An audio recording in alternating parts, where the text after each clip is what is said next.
Hello everyone, welcome back to Hot Mind School. Have you ever noticed how once you own something, you suddenly feel it's more valuable than before? That's not just you, it's psychology. It's called the endowment effect. Today I explain what the endowment effect is, why it matters, and we'll look at real world examples from IKEA to coffee mugs, from cars to e commerce. By the end, you will realize how businesses use this to make you value their products more than you think. The endowment effect means people value things more just because they own them. Ownership creates emotional attachment, and suddenly the item feels more valuable.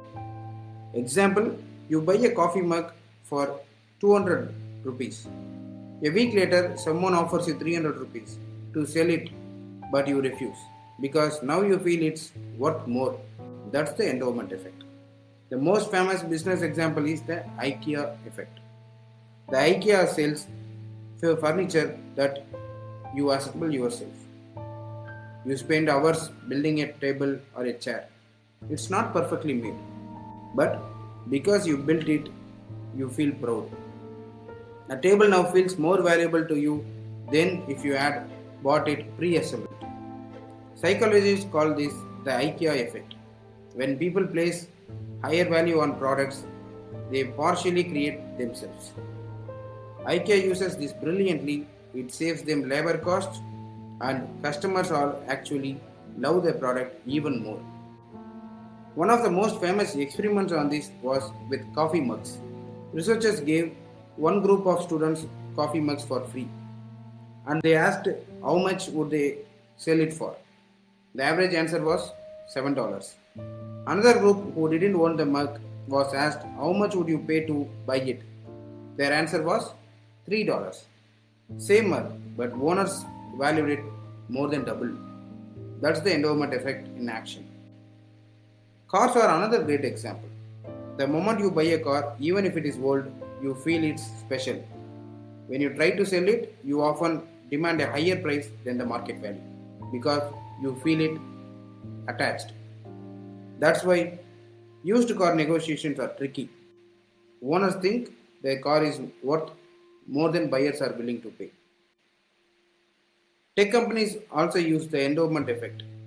Netflix, Amazon Prime, and Spotify. They all give you free trials. Once you start using it, you feel like you own the experience. After 30 days, even if you didn't plan to pay, you don't want to lose it. Of course, you will subscribe. The service became part of your life and you overvalue it compared to you had it before.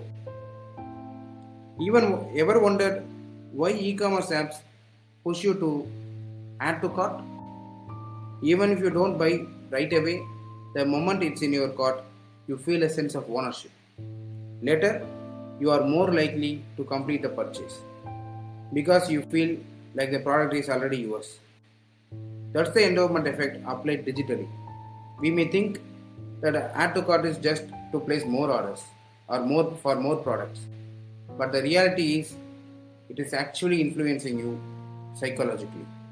Though it may be helpful to collect more products in a cart, but the real intention of companies are different. Real estate is another classic example. People who lived in their house for years or generations often demand much higher prices than buyers think it's actually worth. Why? Memories. Emotions and ownership make the house feel more valuable to them. Real estate agents have to fight this endowment effect almost each and every day. Next time you feel emotionally attached to your product, ask yourself, do I really value it or is it just the endowment effect? If you enjoy this video, don't forget to hit like and subscribe button. Also comment below which endowment effect example have you personally experienced in your life. Thank you.